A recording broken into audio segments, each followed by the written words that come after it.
Good evening and welcome to another episode. I hope everybody's okay and enjoying their Easter. I think I'm on my second Easter egg. Oh gosh. Anyway, but never mind. So anyway, I hope everybody's well and thank you very much for all the following and everything that's been going on and all the best wishes for me. I am getting a bit better. I was a bit down in the beginning of the week, but I'm okay. I'm getting there. And thank you very much for everybody who's sent me messages. In the news at the moment, and what's been in the past few days is about sexual abuse. What's in, what's been happening in state and private schools. And on a Friday now, I have Duncan Ellison from Active Learning Therapies, and we've been talking about counselling in schools, how it's been going on. And the trouble is, sexual abuse, okay, can be a big matter for big problem for our children in school. And you never know their boyfriend or girlfriend could either way, they could go a bit far and everything. Things happen, and all sorts of stuff will happen. So I want to speak to Duncan tonight and ask him what's going on in our schools today. So, hello, Duncan. How are you? Yeah, good. Thank you, Steve. Yeah, good. Really interesting topic. And actually, I have I've kind of kept myself away from the news this week, only for the fact that it's been a really busy week for me, and this has completely passed me by. So I'm really interested to hear what the police are saying and what the media are saying. Right. Okay. So what's been happening at the moment is that they're saying that that these schools are not doing very much. They're not doing much. If they've got partners, boyfriend and a girlfriend and all that, and if a boy gropes a girl in the school and everything, that's classed as sexual abuse. Yeah. Even though the girl is given personal consent because they're underage, and that's what's been happening in the schools. So, on your part, as a counsellor, someone comes along and says they've been sexually abused. What do you do?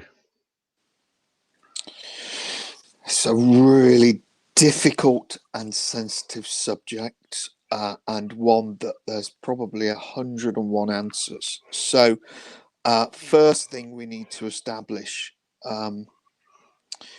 is safety in terms of is the persons involved in danger? Are they injured in any way? So that would be my first port of call. I think what you have to remember is, whilst there are all sorts of ethical boundaries, how you deal with something when you are faced with at that moment in time depends on what you're presented with and how the person looks, how the person is presenting themselves. Is that person cool, calm, and collected? In which case, they may have been keeping this to themselves for a while. I need to establish, obviously, what has happened. I need to take into account age, of course. You mentioned consent. We have to be very aware of that. And I would look at what the person who presents to me wants me to do. Some people might just want to have a conversation. Some people might just want to externalize what's been happening so they can make sense of the situation. What I wouldn't want to do is push them too far to the point where they're uncomfortable or they say something that puts them in a difficult position with their peers, maybe. So we have to be careful there. I think it's probably worth taking a step back at this point and looking at consent and yes, 16 is the age of consent in the UK. There are some people who subscribe to the train of thought that you might have two 15-and-a-half-year-olds who have been in a committed relationship for a number of years and may be sexually active. And some people may turn a blind eye to that. I have to say, for me, I work within the realms of the law, and for me, under 16 is we then start to think of a safeguarding issue, really, but that opens up a whole host of different things. So first and foremost, it's about establishing trust with the client. And when I use the term client, I'm talking about a pupil who has been referred to me, or either has referred themselves to me by knocking on the door at lunchtime, tutor time, break time, or somebody who has gone to a pastoral leader and said, I need to talk to a counsellor. If that person says, I don't want you to tell anyone, I have to respect that. But then I have to work the situation whereby, let's say in an extreme circumstance, that client might be 11 years old. So Clearly, hang on. So you're trying to tell me that even if the client is 11 or 12 years old, you've got to respect the client's wishes if they don't want to say anything to anybody else. Surely this comes in where if there's been abuse, if there's been some abuse, then surely this is a matter for you, who's the counsellor, and also the school, and after that, the police. yeah, ultimately, I have to establish fact first. So what I can't do in the first 10 minutes of a conversation is break confidentiality. I need to establish exactly what is happening. Firstly, I need to establish, is this happening with somebody at school? So a peer, somebody within their community. All right. I then might need to establish, is this happening at home? Is this happening with a parent? These are real difficult issues. So obviously,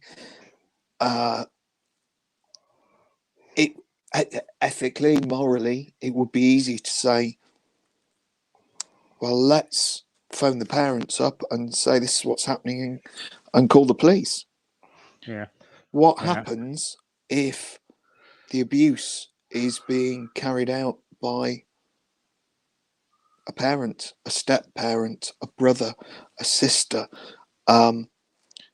wading in too quickly can put us all in a situation whereby if I don't establish trust in the session, I might not get the full story.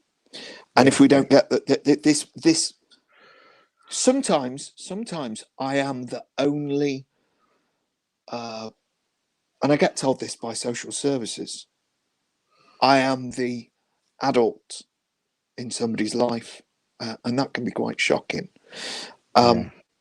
So I have to, and sometimes people come to me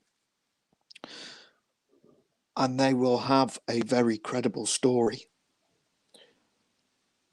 but it might not be factually correct. What happens if I then start to, after half an hour, call the police? And this is just a cry for attention, or somebody just wanted to get out of maths, for example. Oh, okay then. But what happens if sexual abuse is being done by pupils in the school? Okay, so then we have to talk about factually what is going on, and I will then refer back. I will then say to the client, let's say, allegations which are being made towards somebody, and the seriousness that goes with that, and the process of what happens. My role finishes when the session ends. My role finishes with, I'll say finishes when the session ends. I will hand this back to school and say, I have an allegation. This is what is being said. These are presenting facts, if you like. But again, I have to have that conversation about confidentiality, and I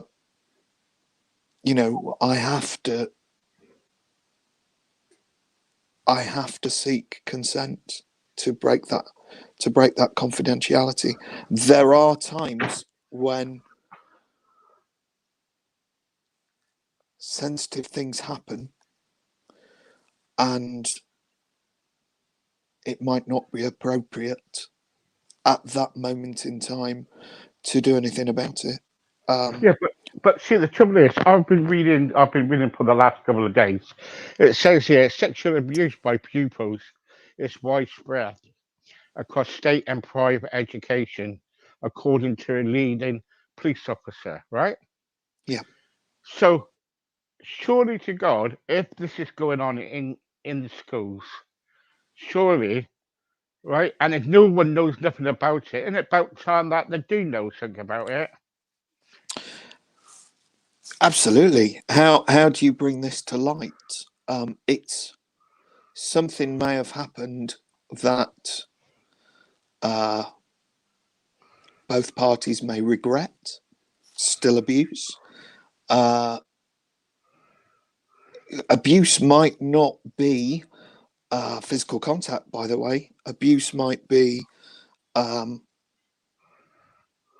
pictures circulating around the or videos, for that matter, videos circulating around the school.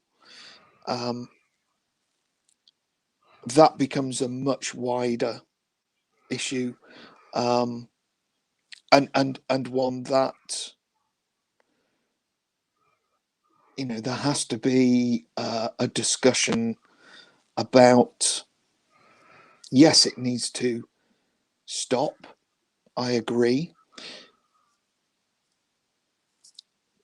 But arguably, children are putting themselves in a position where they are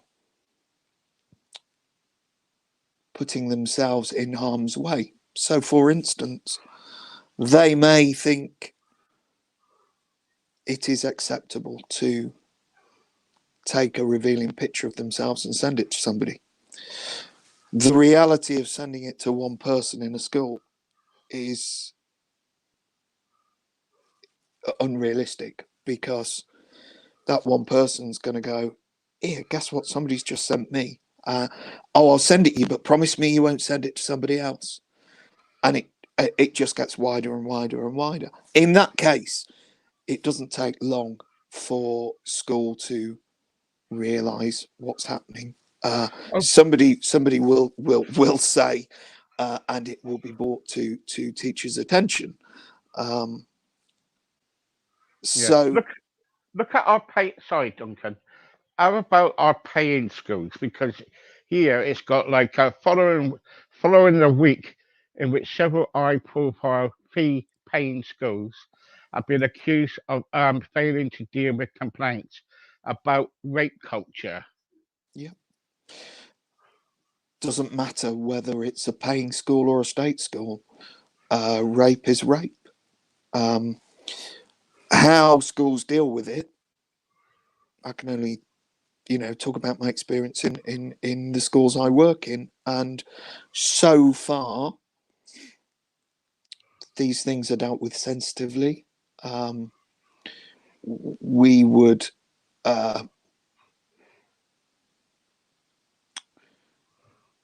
bring the police in when it was seen as appropriate. We would. It's a call that wouldn't be made by just one person, so it wouldn't be me saying, "I think we have a safeguarding issue." It would be me saying to the client, "This is a serious allegation. I need to bring it to the attention of the teaching staff or the pastoral staff." They will then perhaps bring CAMS or a social worker team. They may bring a community police officer. And, dependent on the circumstances, people will be dealt with accordingly. What some people believe is appropriate behaviour may be seen 3 months down the line as rape. So, for an example,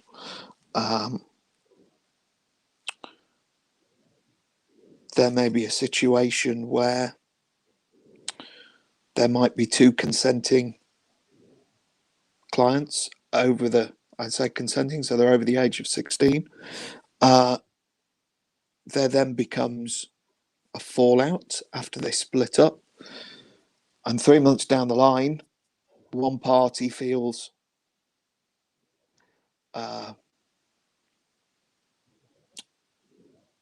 like they've been dealt with unfairly and says they've been touched inappropriately, raped, photographs have been passed around, whatever.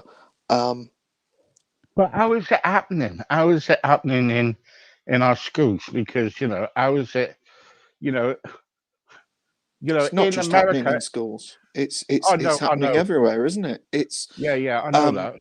we live in a world where it's consenting 1 minute, and somebody takes a photo and says, "Oh, of course I'll keep this on my phone. This isn't going to go Yeah, yeah. anywhere." But what I'm Uh, talking about at the moment, I'm talking about schools at the moment. So what I'm trying to say to you is this: that it's at the moment it's like in states.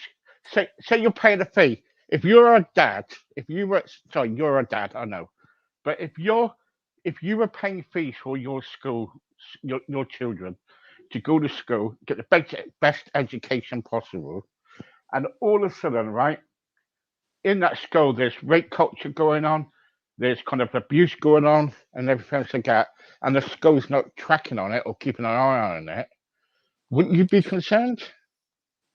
how do you track it if you're unaware?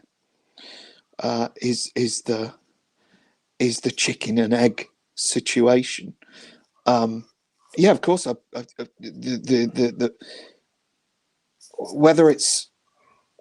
mean, we all pay our taxes, so we all pay for our children to go to school. It doesn't have to be in the school playground or in the school classroom for the school to be involved. A situation can occur out of school in the summer holidays, for example, in the Easter holidays. Let's keep it real now. But it involves two people from class. It's happened out of school. The fact that school hasn't been involved, there's been no inappropriate discussions or anything out of school. All of a sudden, it becomes a school problem because somebody in school has said, "Excuse me, sir, I want to talk to you about this situation." It's these things. The majority of what is happening, I would imagine, happens away from the school environment, but it still ends up being a school issue, and of course it should, because school is the place where there should be relative safety, and there's staff there who are able to safeguard children. So it does become a school problem. However, there's an element of, and some people are going to disagree with me, and this is controversial. By the time you are 13, 14, 15, circulating photos of other people, you know what you're doing at that point. There has to be an element of self-awareness that you know the consequences of taking a photo. If you genuinely, I mean, just don't do it. Just do not send a photograph of yourself in an uncompromising position, because it's going to be circulated. It really is. So parents need to be involved. This is a discussion that parents need to have with children. I have 1 year group in one school that I work in. They're year sevens, so they're 11 years old. And they're talking about pornography, and they're talking about sexual acts, and they're talking about sexual orientation. Now, I think there's an element where that's not a school issue to deal with. To be honest, there has to be an element of parental responsibility that goes with, you need to talk to your kids, and you need to be open with them and have boundaries in place. So, they don't talk about things that they shouldn't be talking about. Of course, people are going to talk about sex, arguably, at 11, and I think, at age 10 and 11, so year 6, I think they start sex education. But we have to be open as parents and say, these are boundaries. This is what's appropriate and not appropriate. So making sure that your Wi-Fi and your internet at home doesn't have adult content on. So you're lessening the opportunity for your children to find inappropriate content. For me, talking about graphic sexual acts age 11, I don't think is appropriate. And I don't, whilst school have to deal with it, I don't believe this is solely school's problem. So are you saying it's a parents' problem then? No, I'm saying it's solely not a problem for the school. We need to be talking about bodies. We need to be talking about consent.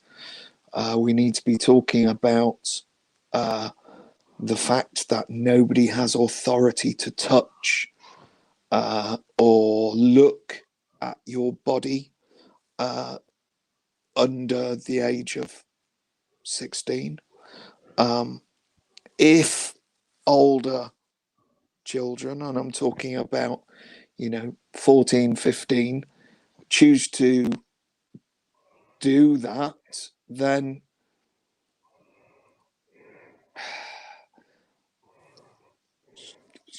surely at that age they understand the risk and the consequence. Yeah. And I can help them, but don't be shocked when every boy in the school has seen a picture of your breasts, because you've taken 20 pictures and you've sent them to your friends. There's appropriate behavior that people need to understand from an early age. Teachers can't be responsible for what children forward on their phone. Teachers can't be responsible for belief system. They're there to teach. We can talk about it, and this is what PHSE, so personal health and social education, is all about. Let's not be embarrassed to talk about it, and let's talk about the consequences, and talk about the choice that you have and the choices that we make as individuals, and the consequences that they can have. Teachers are there to teach. Parents mustn't assume that it's the teacher's responsibility to stop children thinking in the way they think.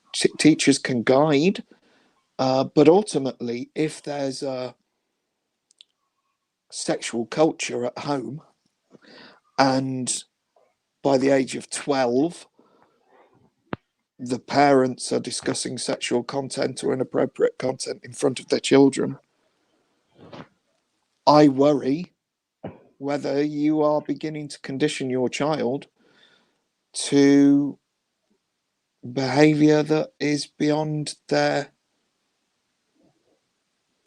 capability of understanding. And that's when problems can occur, because children think, oh, well, mum and dad talk about, pornography, or I watched an 18 film last week and it had nudity in, and, mum let me watch it, or dad let me watch it, or,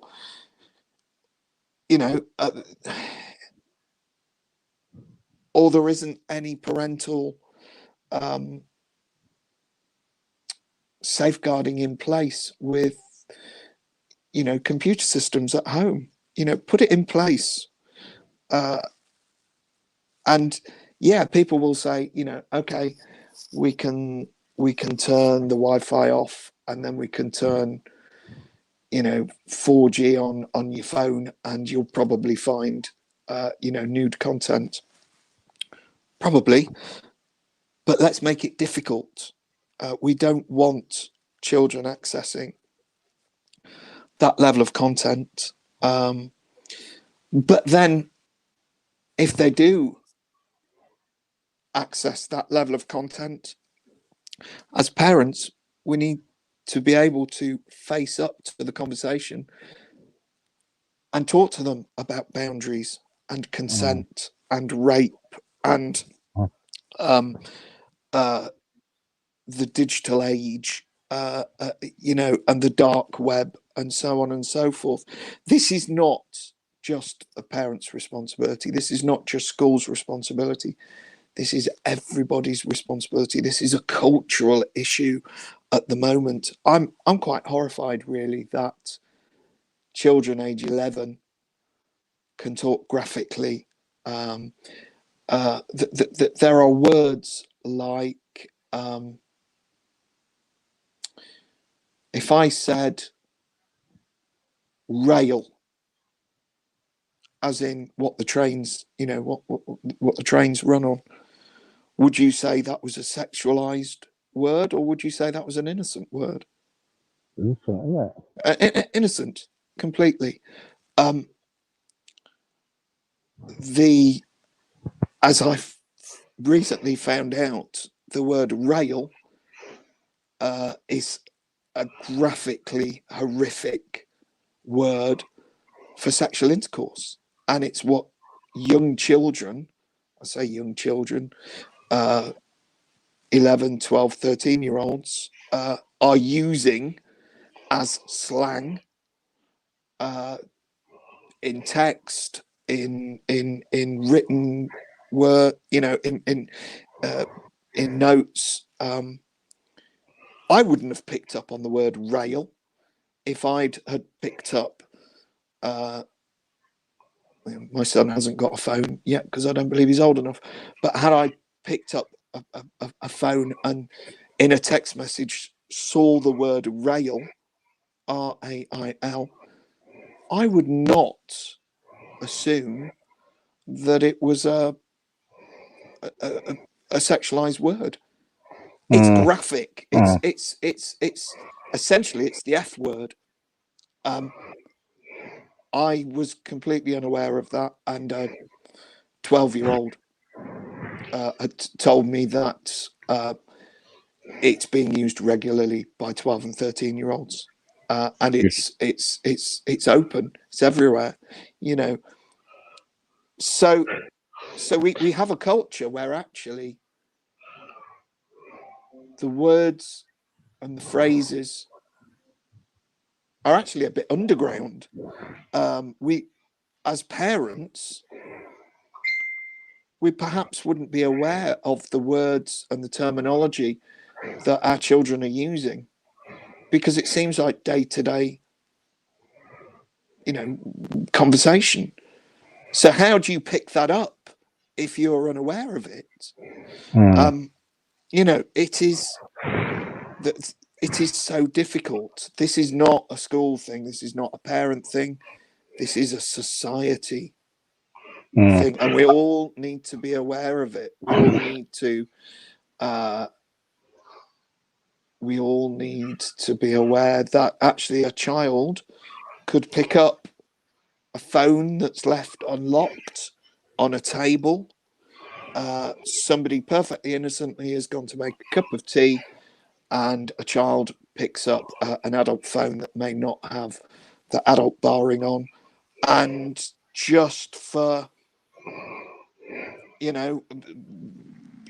curiosity types in something inappropriate into a browser, and we might not even know, because they might do that.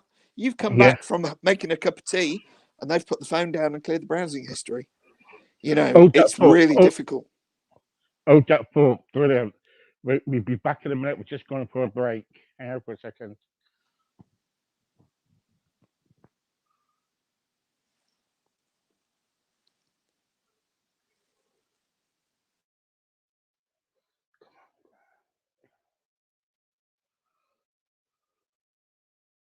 Okay, welcome back. I have got Duncan Emerson here, and tonight we're talking about sexual abuse in school. And if you got all your thought, write all your thoughts down and send your messages through to Steve Beer. crossroadsradio.co.uk, and you can answer questions. You can kind of like ask questions to Duncan, and also we will tell you as it is. So leave your messages, and I can see that everybody's leaving messages at the moment, and we will get through them as soon as we can. In the meantime, guys, Stay tuned for some more chat tomorrow, and don't forget, tomorrow afternoon we have there is no shows in the afternoon. Thank you. Bye bye. Duncan, thank you very much. What a kind of like what I want to say to you is this that I've just had a message from Paula here, and Paula is saying to me like, I've been a teacher for 22 years, Stephen, and I come from Derbyshire, and at the moment in our schools, we cannot keep an eye out on every school pupil. It's impossible. We have nearly around about 6,000 people in our school, 6,000 pupils in our school. We find it very difficult. Um, I just got your message saying about putting cameras up. Um, will that actually kind of like deal with the problem? No. I'm sorry, but that is my opinion. Now, what I'm trying to ask you is this. I just typed her a message when I was talking to you earlier, and she came back to me and said about about putting cameras up and putting CCTV and all that lot. Would it work? Would that work? It's so difficult, isn't it? You can't have 360 vision, I guess, in every part of the school. So the biggest school I work in is 1,800 pupils. It's a fairly large school. 6,000. I mean, that's a massive school. Yeah. You can't have CCTV along every corridor. Well, you can actually. The technology's available, isn't it? Must be a But big there's a school cost. for There's a 6,000 cost people. involved. Yeah, yeah. Yeah, there's a cost involved. And but then how how far do you go? Then you could say, well, yes, that person was seen doing something, but you can't hear the conversation. So you still have to kind of piece the evidence together. I guess it comes down to deterrent. For me, it's about awareness. It's about, and it starts with parents. It's about normalizing our bodies. Okay, it's about understanding that people have different views and different ideals as to what love is. So there, I'm talking, sexual orientation, and then it's about making sure that it's as difficult as it can be to access adult material. But then, if your child has a phone and they're being coerced, encouraged to send a photo, okay,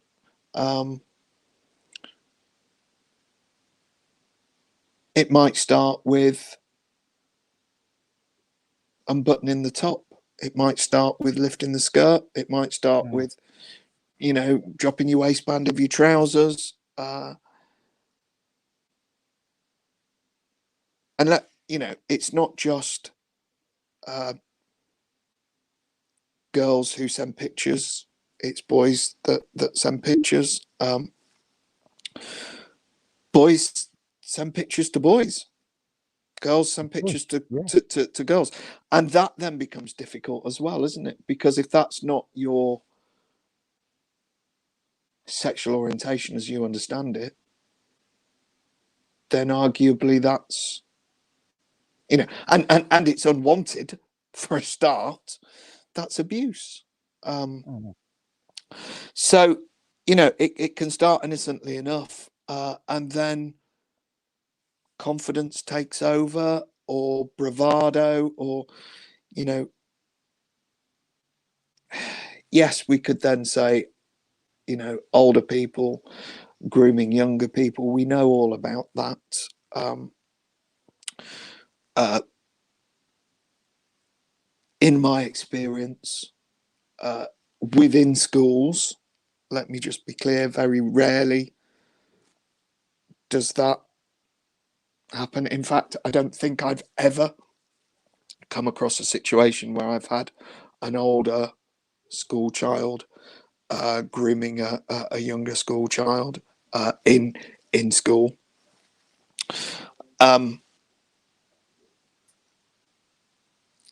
We just need to make it as difficult as it you know, as it can be. Put those boundaries in place. How do you police it? You know, it's difficult, isn't yes, it? children. Yeah. Yes, children are responsible to the teachers, to the adults in the time that they're in school. For the majority of the time, one would hope that those children are being looked after, for want of a better phrase, in a classroom. When they're not in the classroom, then there are plenty of staff in the communal areas and outside watching over what is happening. So it's about, you know, making sure safety in numbers, you know, but a lot of what happens with young people takes place off site, off school, but it just becomes a school issue because that's when it's raised, or that's where the an appropriate adult is to be able to talk about the situation that that person's going through. So actually, can you blame schools? Let's give them some positivity for trying to overcome that. Uh, the fact that certainly the schools that I work in have an open door policy where you can go and talk to a male or female member of staff, whatever you feel comfortable with. You can see a male or female counsellor, whichever you are comfortable with. And we aim to make those discussions as open and as confidential as we can. You know, some people will say, this has happened to me, but actually, I don't want to make a huge song and a dance over this because I don't want my peers knowing any more about me because I'm embarrassed. So we have to put secure conversations in place. If we need to take somebody out of school for a little while, then we will work with the head teacher, we will work with the pastoral team, work with the police, social services. You know, this is not just one person making a decision. You know, and we have to take into account, do we know what's happening at home? Are we aware? Are the police aware of parents? Are there other issues taking place at home that we know about? It's a massive picture that it would be really good to say, do you know what? Here's the book of how we do this. But everybody is different, and we just have to start with confidentiality. What are the facts? You how old is somebody? Can I then safeguard myself by referring this? And is the client happy that I break confidentiality? If a client is adamant that they do not want me to break confidentiality, then I have to make a judgment on what I've heard in that session. And do I then say, okay, I understand you don't want to break confidentiality, but can we come back and have some more discussions today to establish more, so that the child doesn't go home with a situation that's escalating? I need to make that client as comfortable as they can be, that safeguarding them is important, and being able to do that means breaking confidentiality and talking to somebody else. That doesn't mean we're going to call the police. That doesn't mean that we're going to call their parents. It means that we need to make sure that they're safe. I wouldn't, if they said, I don't want to break confidentiality, I'd be questioning why that is, so I have to make a judgment of what do I do, because what if I send them back into class and genuinely somebody they sit next to is touching them? Because that would be abuse. Yeah, of course. So I then have to make a judgment on, okay, I understand you don't want me to break confidentiality. Let's talk some more. And I will probably pause my diary and hold the next person, whereby we can explore why they don't want to break confidentiality. What are their fears?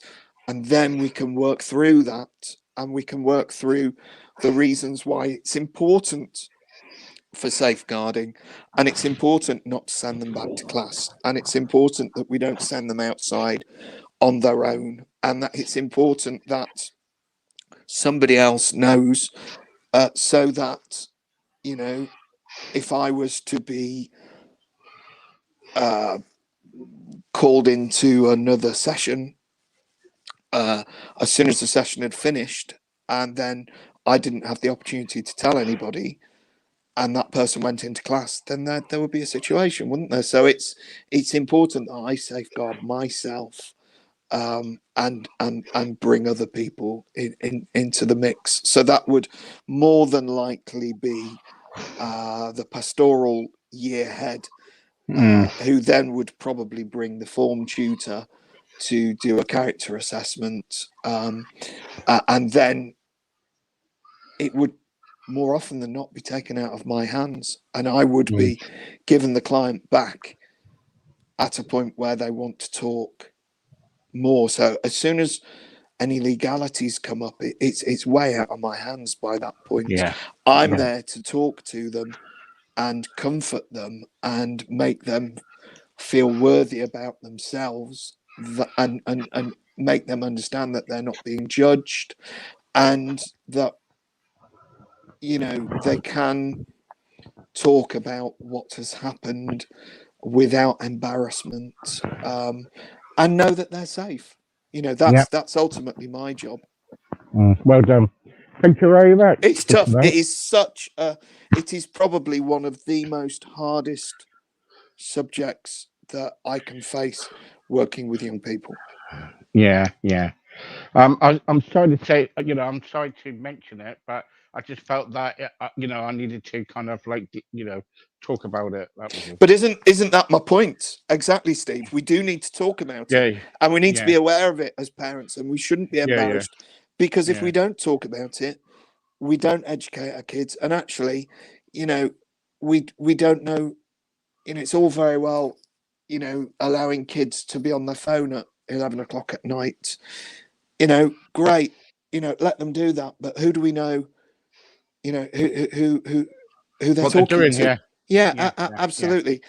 Boundaries is so important, and actually, children might not understand that boundaries are really important, and they may think that they're having privileges taken away.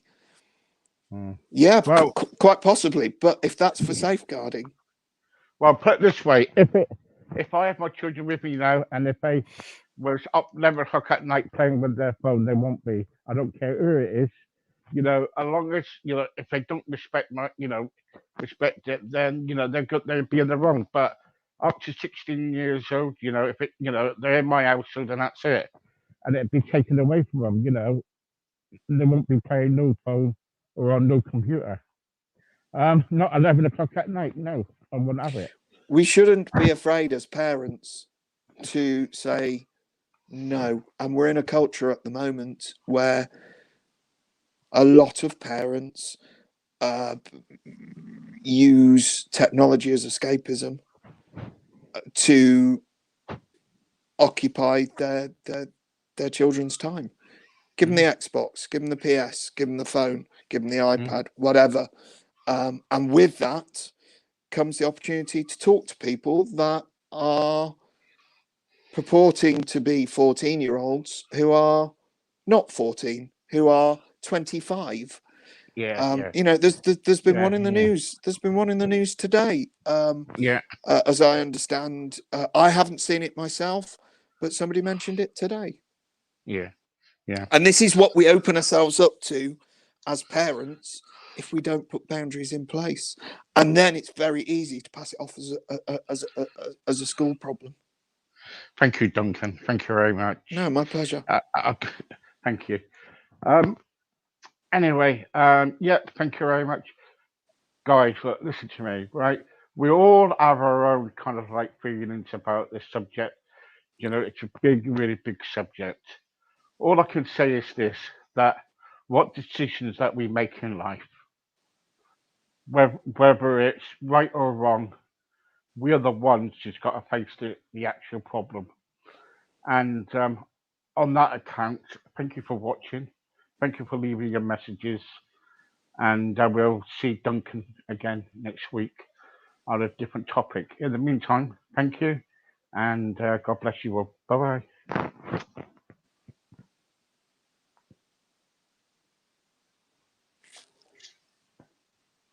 You go. Oops. I actually removed him. Oops. Oh.